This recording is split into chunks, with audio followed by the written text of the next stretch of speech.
아까 시작하면서 사과를 드렸어야 되는데,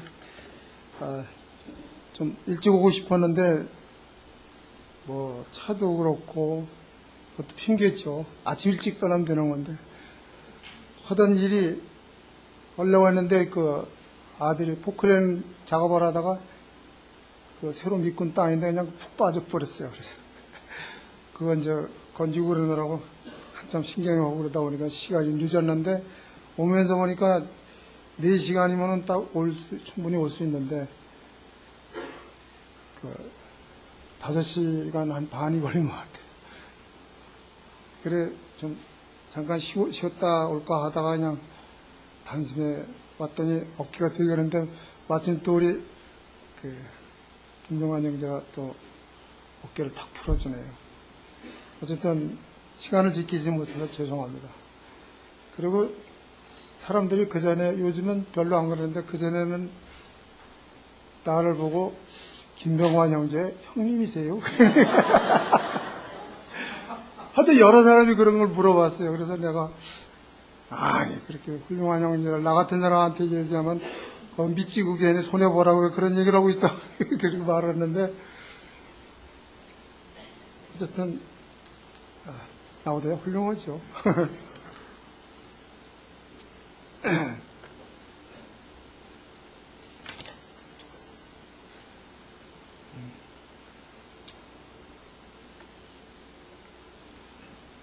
네, 오늘 많은 부부가 돕는 배필이 아니라 고치려는 배필로 살아가려고 합니다.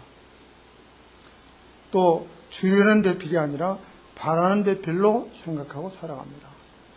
그러니까 사람의 욕심은 끝도 없는데 뭐 어느 한 가지 잘해주면 그걸로 끝나는 게 아니잖아요. 계속 또 사람은 이 재물이나 모든 것들을 가지면 더 갖고 싶은 건가 봐요. 그래서 돈은 바닷물 같다 그러더라고요. 목이 말라서 바닷물을 먹으면 더 목이 마르잖아요. 짠 물을 먹으니까. 이렇게 우리가 사랑의 원칙을 가지고 산다라고 하면은 항상 상대를 존중하는 쪽으로 나갈 수밖에 없는 줄 압니다. 이렇게 내가 바뀌지 않고 상대가 바뀌기를 원하고 또 내가 고치지 않고 상대만 고쳐지기를 바라는 그런 이유는 자기중심적 이기주의 교만 때문입니다. 배우자를 내가 행복해지기 위한 수단으로 여기고 상대방과 조화를 유리하기보다 지배하려고 할 때 부부의 관계는 점점 어려워집니다.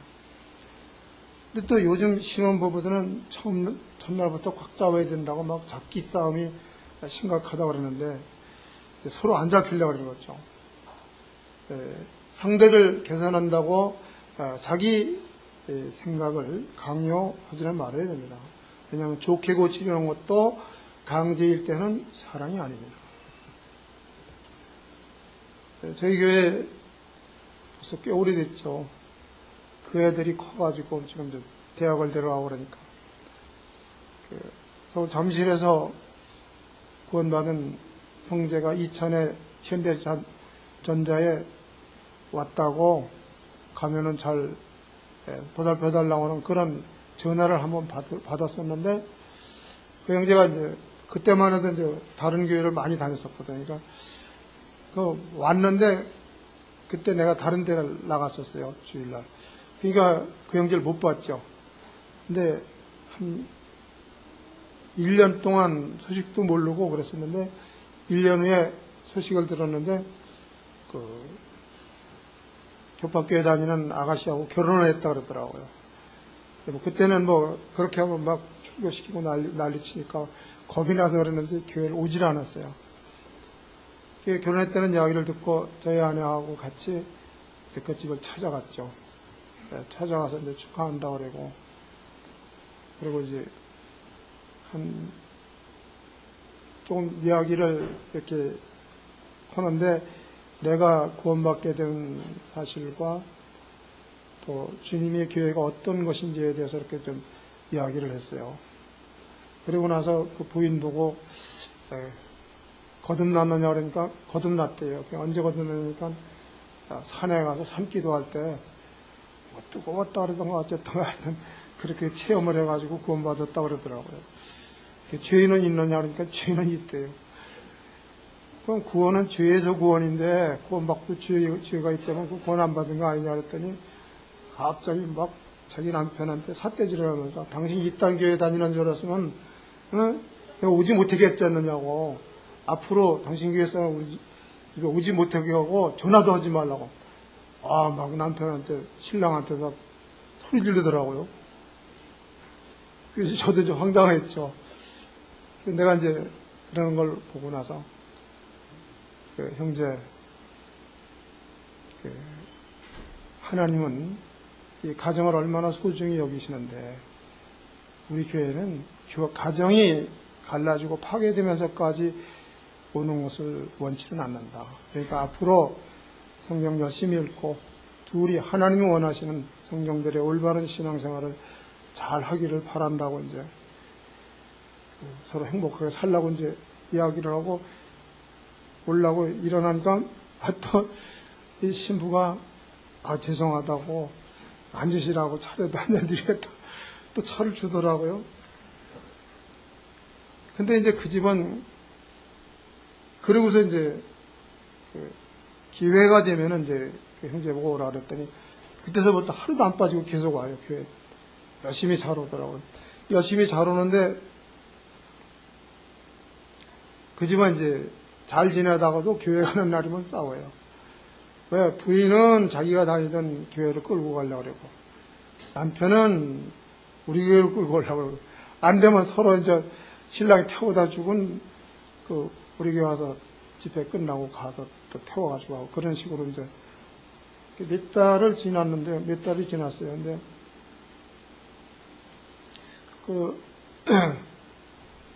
형제가 일본에 이제 현대전자에 있으면서 일본을 좀 할 줄 알아가지고 일본에 출장을 갔다가 왔는데 한 5일인가 일주일인가 그렇게 갔다 왔어요. 근데 갔다 와가지고 교회를 왔는데 완전 얼굴이 좀 시무룩해가지고 무슨 일이 있어도 단단히 있더라고요.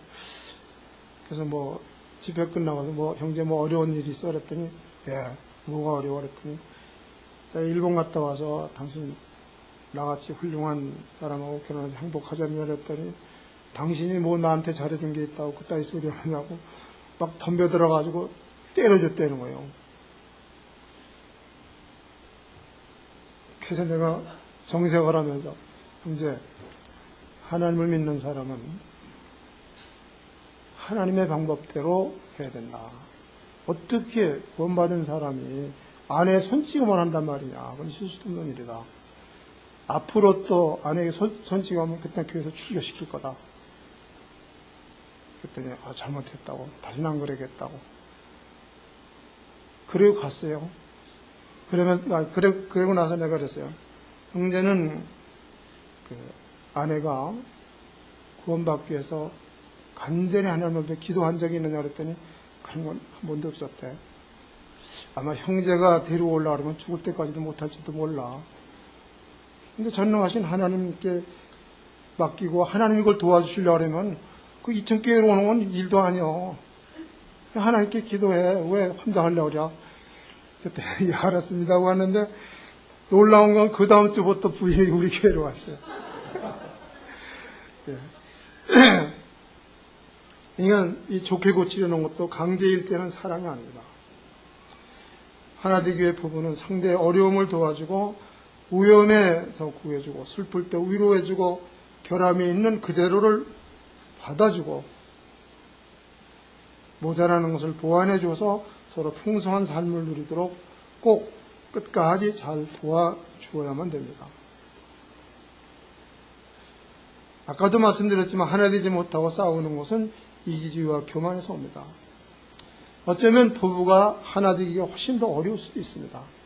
왜냐하면 서로를 너무 잘 알기 때문에 그런 문제가 있을 수 있습니다. 그러나 남자와 여자는 많은 차이점이 있습니다. 이 차이점을 맞추어 조화를 이루는 데는 시간이 필요하고 때로는 다툼이 있을 수도 있습니다.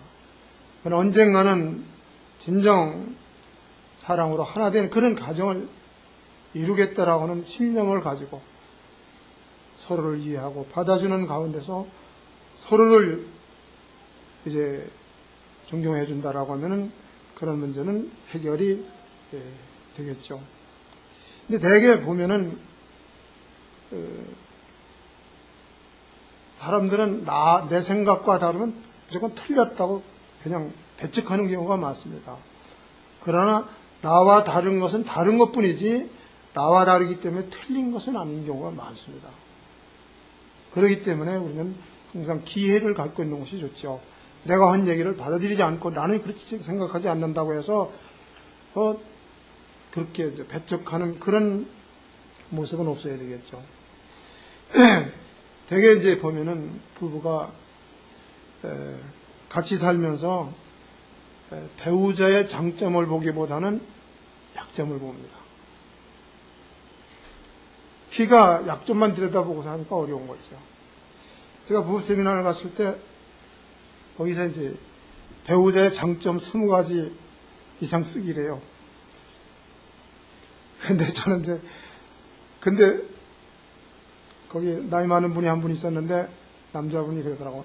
무슨 마누라 장점을 좋은 점을 쓰냐고 나그 쓸 거 없다고 나쁜 점 쓰기로 하라고. 그러니까 강사가 그럼 당신은 장점도 쓰고 단점도 쓰라고 그랬어요. 저는 이제 쓰다 보니까 20개를 금방 썼어요. 근데 이제 아이고 내 아내가 내 장점 쓸 게 없어가지고 되게 고민이 많겠다 해가지고 이제 그랬는데 쓰기는 꽤 여러 개 썼는데 보니까 거기 뭐가 있느냐면 우리 남편은 이마가 넓적해서 좋다. 쓸 게 되게 없었나 봐요.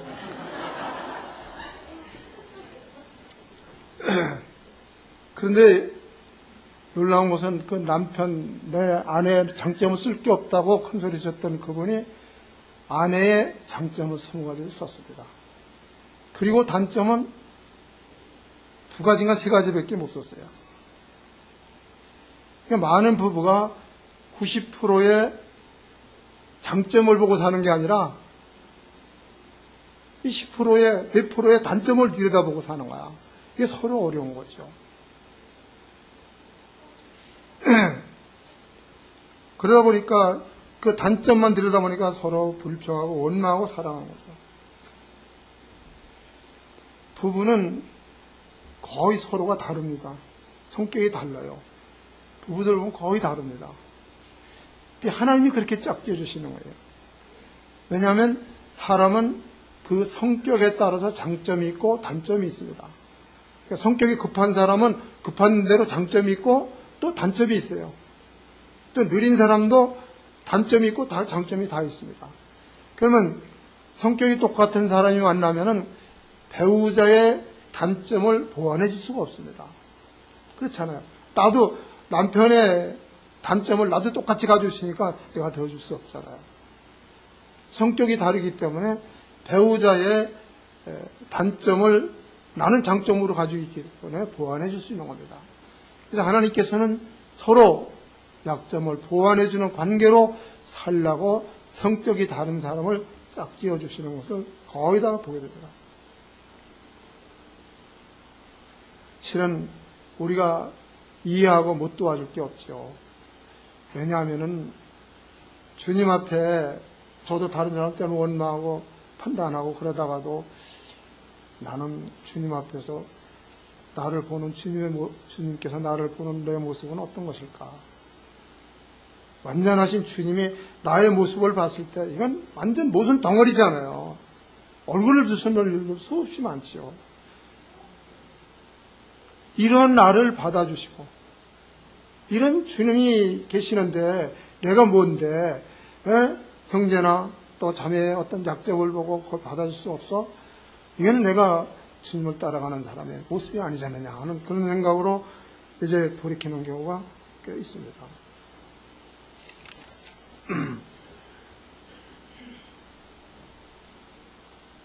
하나님께서는 우리의 부족함 때문에 실망치 않으십니다. 왜냐하면 우리를 사랑하기 때문에 그렇습니다. 왜? 사랑은 모든 걸 이해하고 받아줍니다. 부부는 인간관계의 기초입니다. 부부의 관계가 올바르지 못한데 다른 사람과의 관계가 좋은 쪽으로 보여줄 수는 없다고 봅니다. 진실한 부부의 사랑은 상대의 단점이나 약점이나 부족함도 기쁜 마음으로 받아주어야만 됩니다. 그거를 내가 안 받아주면 누가 받아줘요?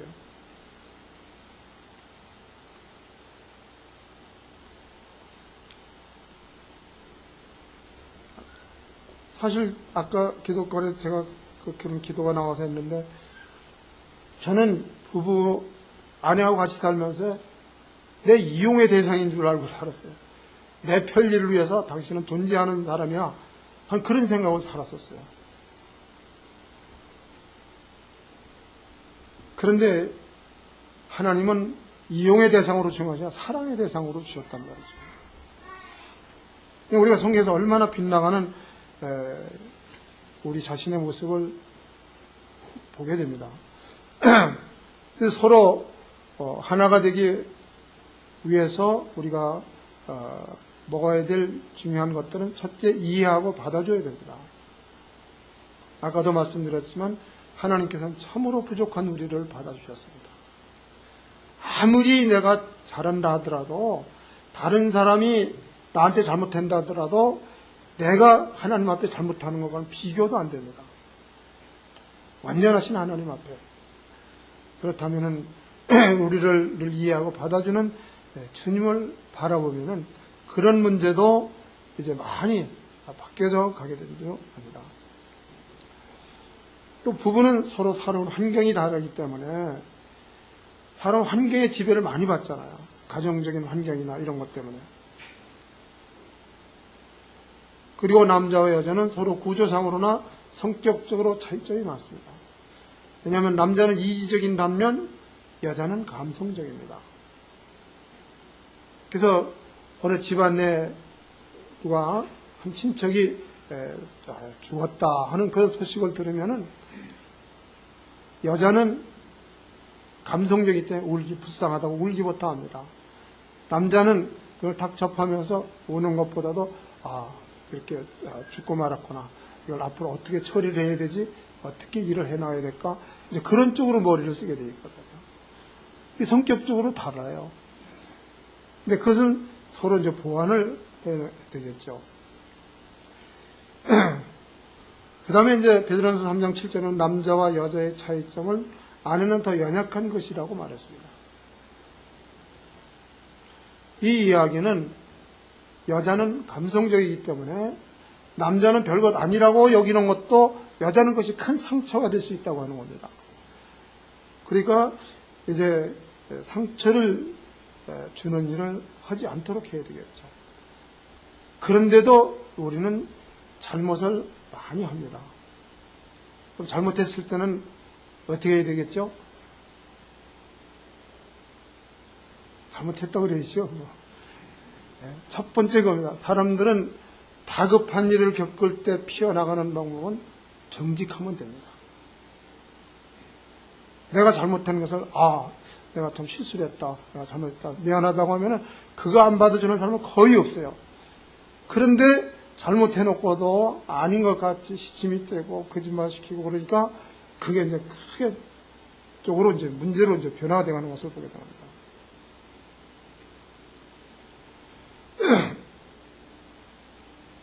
그래서 이제 특히 형제들은 아내는 깨지기 쉬운 그릇이다, 연약한 그릇이다 하는 것을 기억하면 참 좋죠. 근데 20년을 같이 살아온 부부가 있었습니다. 그런데 그 부부에게 한 사람이 질문을 했어요. 당신들은 죽었다 살아도 서로 둘이 지금 부부를 남편 아내를 만나서 다시 살겠느냐 그랬더니 자기들은 반드시 그렇게 한다고 그랬더래요. 그 이유가 뭐냐 그러니까, 아니 우리는 지금까지 맞춰오느라고 20년이 걸렸는데 또 새로운 사람 만나면 또 그렇게 고생해야 되지 않느냐고, 그렇게 얘기를 했다는 거예요.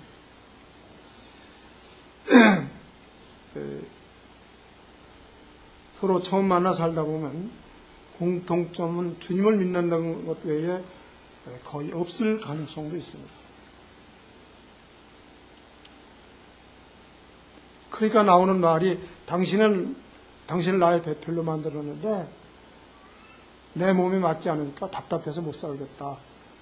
그렇게 이제 고백을 하겠죠. 그러나 부부는, 결혼은 아내라고 하는 옷에 내 몸을 맞춰와야 됩니다. 또 내 몸에 살을 빼서라도 이제 옷에 맞춰가는 거죠. 제가 좀 거의 70kg, 69kg 이렇게 나왔었거든요. 근데 보면 석 달 동안 일하고 한 6kg가 빠졌어요. 근데 이제 지금 보니까 62kg더라고요. 그러니까 옛날에 옷 입으려면 단추를 못 끼우던 게 지금은 다 끼고 참 좋더라고요. 그 옷에 못 맞추는 것도 참 좋은 것 같아요. 이렇게 결혼은 기성복이 아니라 죽을 때까지 맞추어 입는 맞춤복인 것을 기억하시기 바랍니다. 그 다음에 나의 필요보다 상대의 필요를 채워주기 위해 노력하는 것이 중요합니다. 또 배우자 완전치 못하더라도 즐거운 마음으로 받아주어야 됩니다. 부부는 서로 다르기 때문에 지속적인 적응을 위한 노력이 필요합니다. 가정은 좋은 것 같다 그랬잖아요. 아무리 정원을 잘 꾸며놓고 좋은 꽃나무를 갖다 심고 화초를 갖다 심고 그래도요, 가꾸지 않으면 어느 가서 잡초밭이 되고 맙니다. 가정도 마찬가지입니다. 계속 화단을 가꾸듯이 서로를 행복한 가정으로 가꾸어가는 것, 이것이 굉장히 중요합니다. 이제 상대를 원망하는 것은 그를 지으신 하나님을 원망하는 것입니다. 그래서 여기 데살로니가서 4장 8절에 그러므로 저버린 자는 사람을 저버림이 아니요 너에게 성령을 주신 하나님을 저버림이라. 이 이야기는 모든 구원받은 성도들에게는 성령 하나님이 같이 계십니다.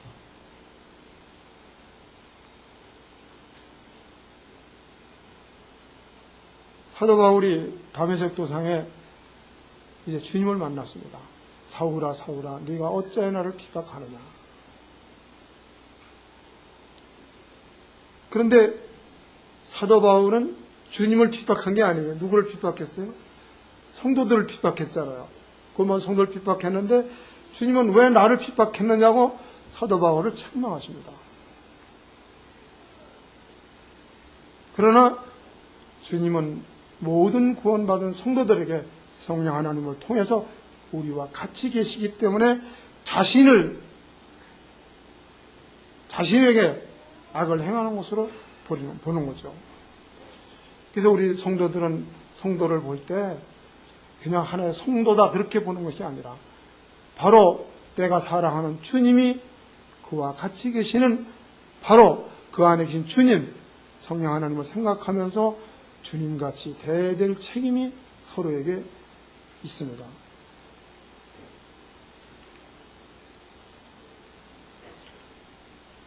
어떻게 하면 배우자를 용납하고 이해할 수 있을까요?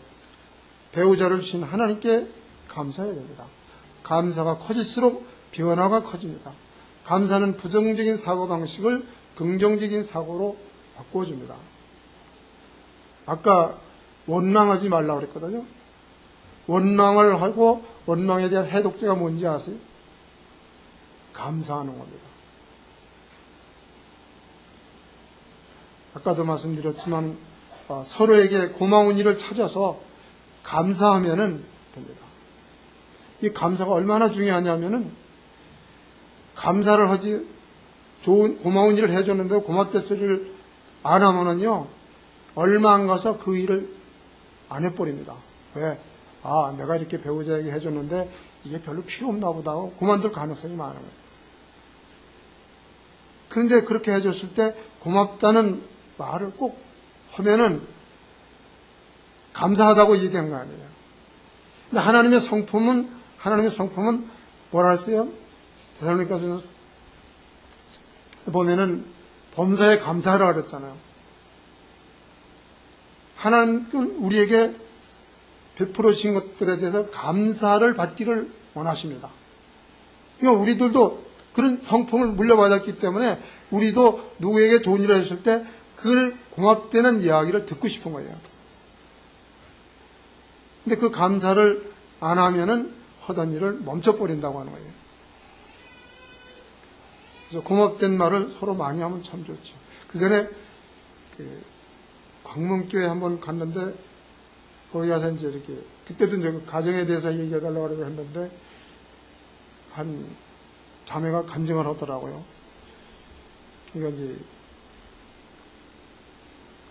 신랑이 일 갔다 오면 고맙다고 인사를 하느냐 그랬더니 자기가 그렇게 안 했었대요. 그냥 오면은 어쨌든 무슨 특이한 성격인지 남편하고 하루 종일 싸움을 안 하면 잠이 안 왔대요. 아주 긁어가지고 쌈박질 한 번씩 하고 그렇게 살아왔었대요. 근데 가만히 생각 보니까 잠언서에 보면은 다투는 여인과 함께 사는 것보다 광야에 가서 혼자 살라고 그랬거든. 아니, 그러다가는 만날 쌈 붙이니까는 떠나가면 어떻게 나면 겁이 들어가지고 이제 남매가 있는데 애들 남매 보고 야, 그동안 우리가 아버지한테 너무 잘못한 것 같다. 그러니까 아빠가 퇴근할 때가 되면은 우리 한복으로 갈아입고 아버지한테 큰 절을 하면서 오늘 우리 식구들을 위해서 수고해 주셔서 고맙습니다 하고 절하자 그랬더니 애들도 또 그러자 그러더래요. 그래가지고 그 교회 나오니까 며칠 안 됐다 그러더라고요. 그 남편이. 이제 감사는 참 상대에게 좋은 마음을 갖게 하는 중요한 요인이 됩니다. 그 다음에 이 일을 위한 도움을 하나님께 맡기며 기도하라. 어려울 때 막 짜증내고 그 자체에 얽매이는 것보다 주님한테 이르는 게 제일 좋은 거잖아요. 아까 우리 형제도 주님께 기도하고 나니까 그 부인이 왔다고. 근데 지금 중국에 가서 선교를 한다고 중국 가서 있어요. 원래는 이제 직장에 일로 거기 갔다가 거기서 그 이사직을 줬어요. 그 국립회사 그런데. 근데 거기서 일하는데 이제 그 북경교회에서 그 장로로 세웠더라고요. 그래서 우리는 이제 선교사로 이제 파송하게 됐죠. 파송을 해주고 그랬는데. 그러니까 기도가 우리가 굉장히 중요한 것을 꼭 기억하시기 바랍니다. 그 다음에 자존심을 버려야 됩니다. 대개 부부의 문제는 거의 대단한 문제보다 시시한 자존심 싸움이 커져서 엄청난 결과를 가져온 경우가 참 많습니다. 오히려 배우자가 엄청난 어려움을 겪으면은요, 그를 자신이 이걸로 인해서 절망하고 좌절하면 안 돼요 하면서 다가가서 그걸 이렇게 감싸주는 경우가 있어요. 근데 시시한 싸움 때문에, 그 자존심 때문에 하다가 갈라서는 경우가 굉장히 많습니다.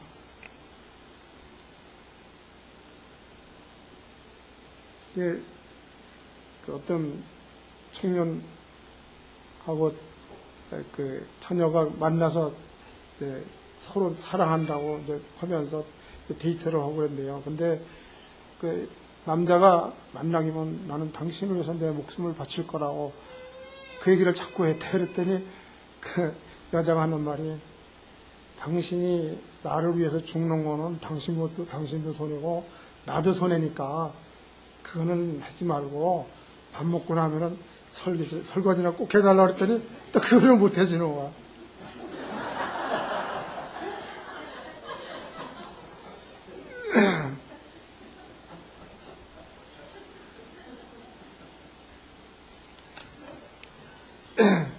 그 다음에 이제 첫째는 이해하고 받아주고 두 번째는 진지한 사랑의 대화를 나눠야 됩니다.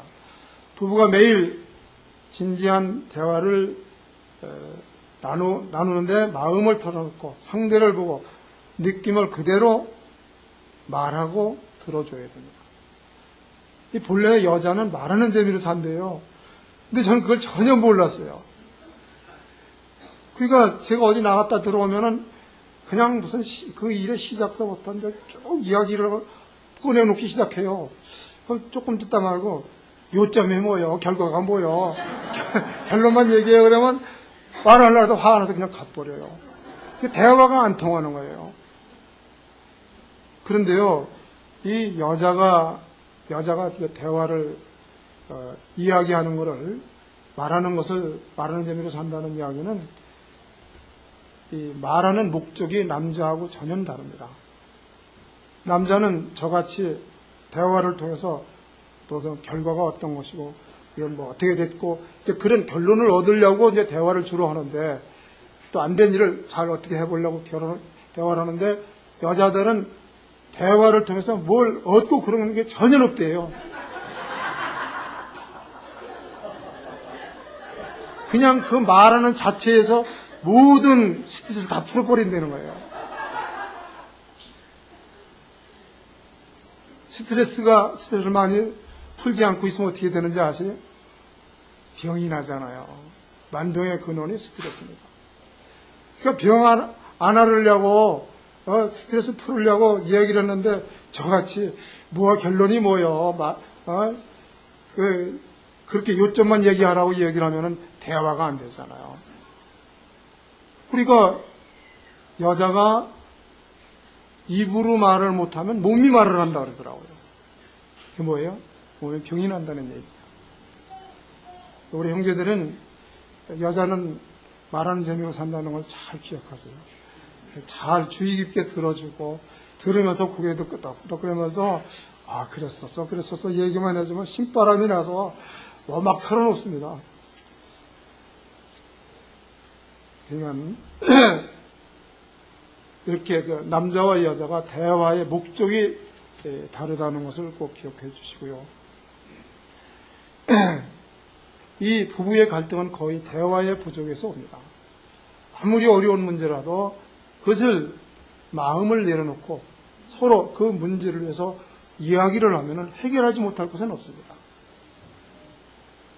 그런데 대화 자체가 안 되면은 그래서 하루에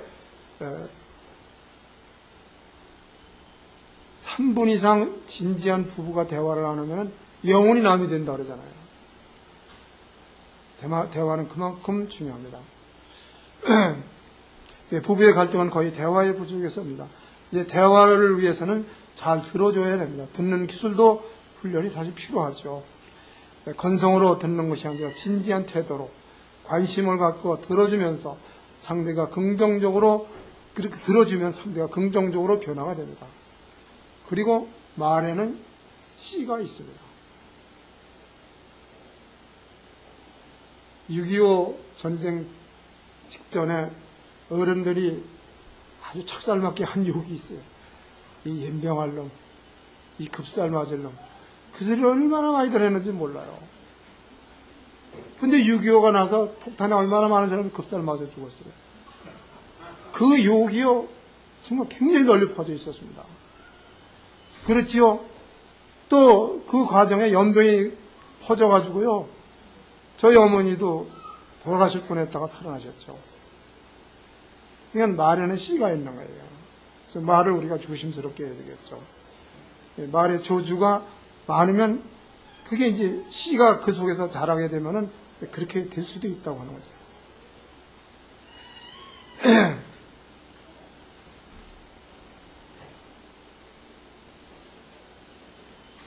근데 부부의 언어는 이제 두 가지 종류가 있어요. 하나는 천국의 언어가 있고 하나는 지옥의 언어가 있습니다. 이 천국의 언어는 서로를 늘 기쁘게 해주는데 지옥의 언어는 상대를 몹시 괴롭히고 좌절감을 갖게 만들어 버립니다. 되게 이제 천국의 언어는 이런 거죠. 미안해요, 잘했어요, 고마워요, 괜찮아요, 좋아해요, 기뻐요, 사랑해요, 멋져요, 행복해요, 훌륭해요. 이런 얘기는 많이 할수록 좋은 보약이 됩니다. 근데 이제 지옥의 언어는 뭐냐? 절대로 하면 안 되는 거죠. 우린 이제 끝장이야. 꼴도 보기 싫어. 아무래도 우린 잘못 만났어. 당신 왜 그렇게 능력이 없어? 집구석에서 하는 것도 없이 당신이 왜 그 모양이야? 이렇게 인격을 무시하는 언행은 절대 해서는 안 됩니다. 근데 부부싸움은 어떻게 보면 강력한 대화라고 볼 수 있습니다. 서로 갈등 해소를 위한 대화의 원칙이 있습니다.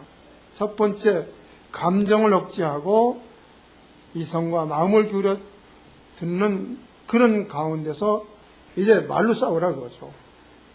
그 다음에 두 번째는 상대의 인격을 공격하지 말고 무슨만 말하라 그랬습니다. 왜? 그 다음에 또 여기 과거를 다 들추지 말고 현재의 문제만 가지고 말하라. 되게 싸움이 시작하면 옛날 고리짝거 다 나오잖아요. 옛날에도 뭐 어쩌고 저쩌고 하면서 그러다 보면 그냥 점점 커져가지고 남이 될 수도 있죠. 그 다음에 상대를 말로 제압하려 하지 말고 부부는 누가 옳으냐보다 누가 더 이해하고 받아주느냐가 중요합니다.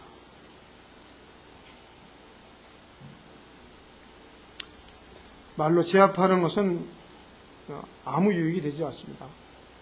그 다음에 그날에 끝나고 다음 날로 넘기지 말아야죠. 여기서 4장 26절에 분을 내어도 죄를 짓지 말며 해가 지도록 분을 품지 말라고 말씀하셨습니다. 이 부부싸움에는 대개 세 가지 유형이 있는데요. 첫 번째는 소가리형이 있어요.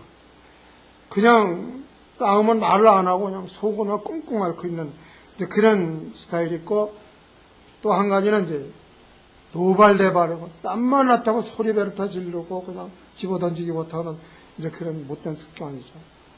그 다음에 세 번째는 평화협상형이 있습니다. 예. 풍성한 삶을 위해서는 어떤 문제가 있으면 그 문제를 놓고 평화협상을 해야 되겠죠. 좋은 대화의 방법을 개발해야 됩니다. 그리고 서로 마음 깊은 곳에 있는 것까지 정직하고 진실한 마음으로 말해야 됩니다. 그 다음에 상대의 말을 잘 들어주고 내 의견과 다르더라도 인내하며 이해하는 자세로 들어주어야만 됩니다. 그 다음에 감정을 억제하고 상대의 입장에서 듣고 말을 해야 됩니다. 그 다음에 될 수 있는 모든 대화는 화기애애한 그런 분위기를 만들어 놓는 것이 좋습니다. 지금 자녀들이 망가지고 또 신앙이 완전히 망가지는 중요한 요인이 여러 가지가 많이 있지만 TV도 마찬가지입니다. TV 보면은 거의 연속극 나오는 건 한 50% 이상은 이혼하는 걸 끌려잖아요. 그러니까 사람은 많이 보면 그게 익숙한 거예요. 그렇게 하지 말라 그래도 자기 눈에 익숙한 걸 먼저 합니다. 근데 저희 자매는 애들한테 뭘 시키질 않아요. 일을 안 해요. 안 시켜요. 그냥 다 혼자 해요. 걔 내가 저거 시집들 가서 어떻게 시집살이고 살라고 이제 5남매잖아요.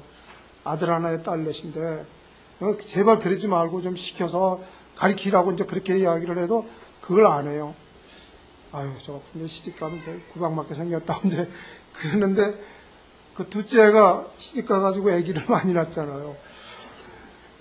근데 걔가 어떻게 살아? 그렇게 걔가 꾀가 엄청 많았었거든요. 얘 들에 밥 내가려고 앞에 걸어가라 그래가지고 한 대여섯 살 때 앞에 가라 그러고 하면은 빨리 뛰어가야 되잖아요. 머리에 밥을 이고 가는데 빨리 가라 그러면 왜 힘드는데 빨리 가게 하느냐고 가라 그러느냐고 그냥 안 가고 더 천천히 가고 그랬어요. 괜히 걔가 시집가서 어떻게 살겠어요? 아, 그런데요. 지네 엄마하고 하는 거하고 똑같이 하고 살더라고요. 집안도 깨끗이 하고 그냥 음식도 곧잘 하고 그러니까 그 봉제 자기 눈에 익은 거 그걸 하는 거는 그렇게 쉬운가 봐요. 사람들을 교육 방법에 중요한 것이 있는데 말로 가르치는 것은 잘 이해를 못합니다. 그러니까 제 아들이 메시지를 전하면서 그랬더라고요. 우리 주님의 방법은 실질적으로 자신이 행동으로 보여주는 삶이었다. 그러면서 얘기를 하는데 학교에서 선생님이 애들을 마놓고 얘기를 하는 거야. 너희들 오른쪽 손 새끼손가락을 가지고 왼쪽 귀를 이쪽 저쪽으로 건드려라. 그렇게 얘기를 했어요. 그럼 애들은 무슨 영문인 줄 모르고 이게 잘 안 되는 거예요. 어떻게 하는 건지도 잘 모르고 이해가 안 되고. 근데 그걸 선생님이 너희들 내가 하는 대로 따라해 하면서 이렇게 오른쪽 새끼손가락으로 왼쪽 귀를 이렇게 건드리는 거예요. 이거 하라 그러면 다 따라질 시간에 다 하는 거잖아요. 그만큼 돈을 통한 교육이 중요하다고 하는 거예요. 또 성도들은 그 말을 듣기보다는 그 행동을 보는 걸로 더 중요하게 여깁니다, 사실. 사실 그게 제일 저도 강단에 올라가기가 힘든 부분이 바로 그거예요. 그런 문을 성도들이 알고 있으면 먼저 사과부터 하고서 메시지를 전할 수밖에 없어요.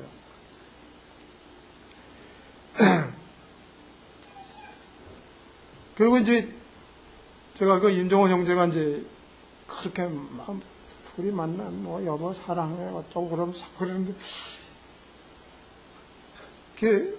왜 나는 저렇게 못 살지 그러다가 집에 와서 나도 이제 그렇게 살면 안 되겠다 해가지고 큰 마음을 먹고 가서 저희 아내 보고 여보 나 당신 사랑해 그랬더니 멀끄러미 쳐다보더니 거짓말 그래요.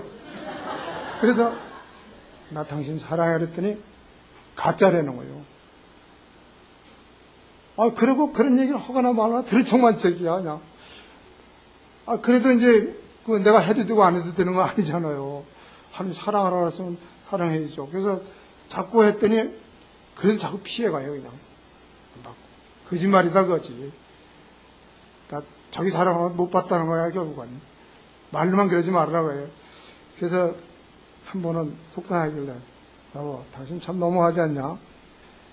왜냐하면은 당신하고 나하고 이렇게 배드민턴 치는데 내가 잘 넘겨주면 당신도 나한테 좀 쳐넘겨줘야 그 칠맛이 나는 거지. 내가 넘기는데 자꾸 이리저리 쳐내버리면 그 무슨 재미가 있냐. 너무 재미없다. 고맙다고 그래도 좀 그렇게 얘기하고 그러면, 내가 과거에 못 그러고 그랬어도 앞으로 그런 사람이 되고자 하는 마음을 가지고 하는 거니까 좀 반응을 해라 그랬어요. 그랬더니 그 다음에 사랑해 그랬더니 나도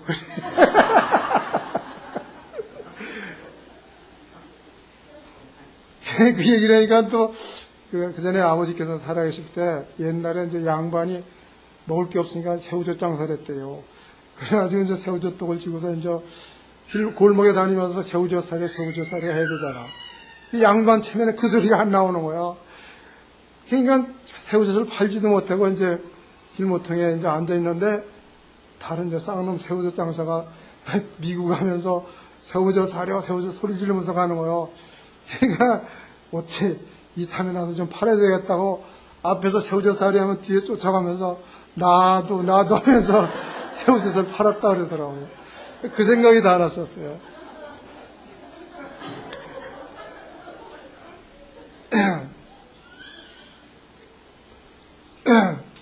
그 다음에 이제 아까도 얘기했지만 감사하는 마음을 언행으로 표현해야 됩니다. 이것이 부부의 관계를 친밀하게 유지시키려는 중요한 역할을 합니다. 부부는 서로가 유익하고 감사한 일을 참 많이 해줍니다.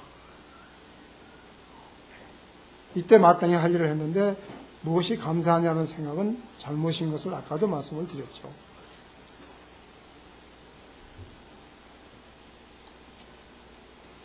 여기 하나님도 우리에게 감사를 받기를 원하십니다. 그래서 우리가 예배 드릴 때도 그렇고 예배 시간에 기도 시간에 얼마나 감사를 많이 합니까? 모두가 감사하잖아요.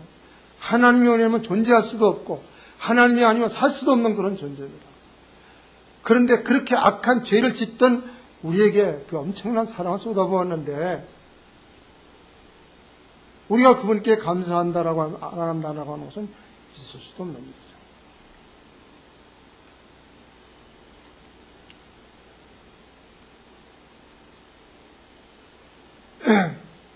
이제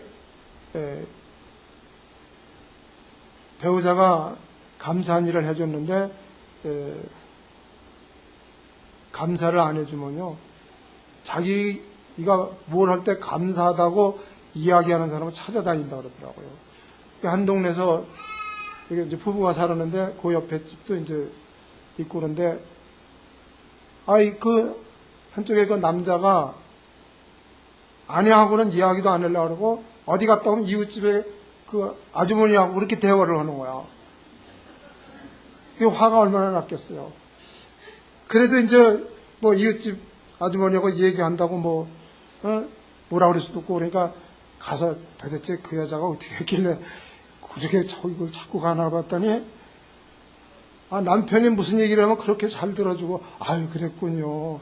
아유 그랬었네요. 그러면서 응답을 해주는 거라. 그리고 또 칭찬을 해주는 거야. 그러니까 거길 자꾸 가는 거야.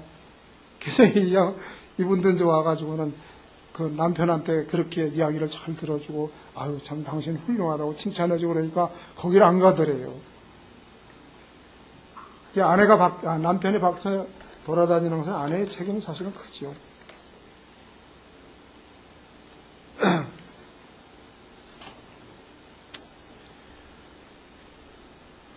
인간의 큰 죄가 하나님께 감사를 하지 않는 데서부터 시작이 됩니다. 로마서 1장 21절에 보면은 하나님을 알되 하나님으로 영화롭게도 하지 아니하고 감사치도 아니하고 그 위에 나오는 여러 가지 인간의 죄의 종류들이 나옵니다.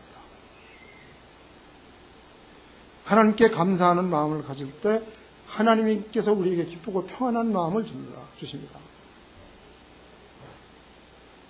그러니까 고맙다는 말을 꼭 하는 것이 아주 중요한 일이라는 것을 기억해 주세요.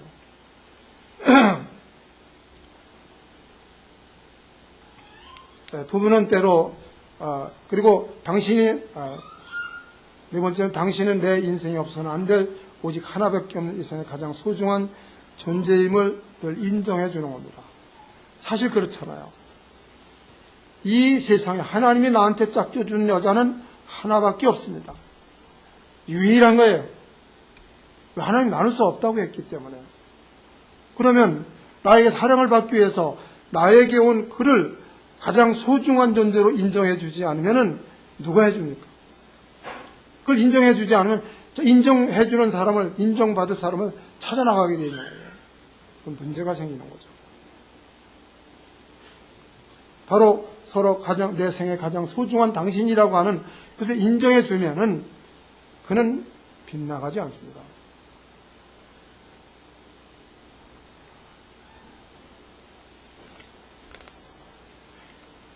그리고 이제 부부는 서로 상대의 장점이 나와 무관할지라도 그 장점을 인정하고 칭찬하는 것이 참 중요합니다. 이건 또 야구에 나옵니다.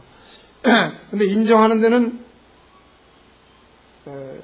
노력이 필요하지 않습니다. 다만 관찰이 필요해요. 내가 내 남편이, 내 아내가 내가 고맙다고 하는 일을 하고 있나, 그걸 관찰을 하면 얼마든지 있습니다. 얼마나 많이 해줘요.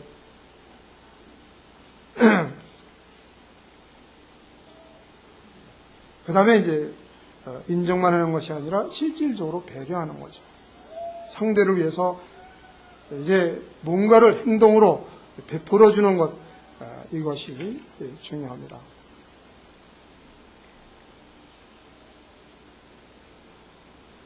이렇게 결혼해가지고 처음에는 그렇게 연애 갈 때는 그냥 만나면 맛있는 거 사주고 또 맨날 편지도 하고 전화도 하고 그렇게 해서 하니까 완전 혹반해서 결혼을 했죠.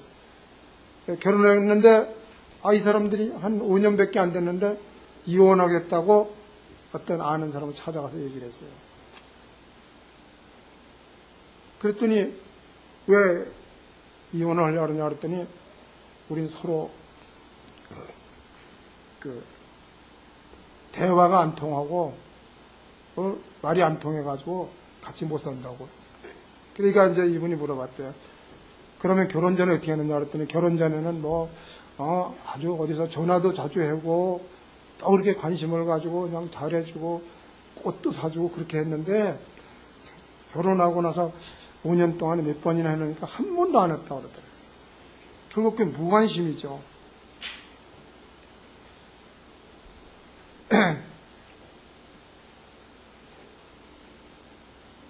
그래서 이제 다시 그들에게 이야기를 옛날에 사랑할 때 했던 그 행동을 회복하라고 했을 때 그들은 다시 만나서 행복한 삶을 누렸습니다.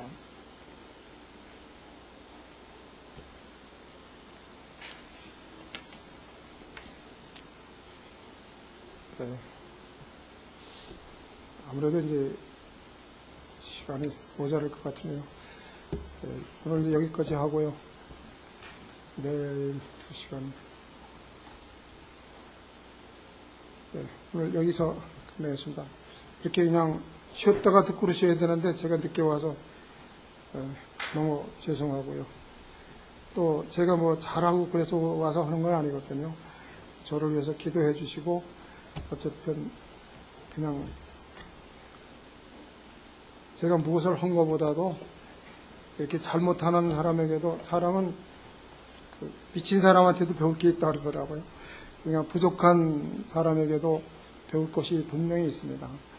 또 사람은 지혜로운 사람들은 남의 잘못을 깨달아서 내 잘못을 고치는 그런 지혜도 있습니다. 그런 마음으로 남은 시간도 경청해 주시기 바랍니다. 마치겠습니다.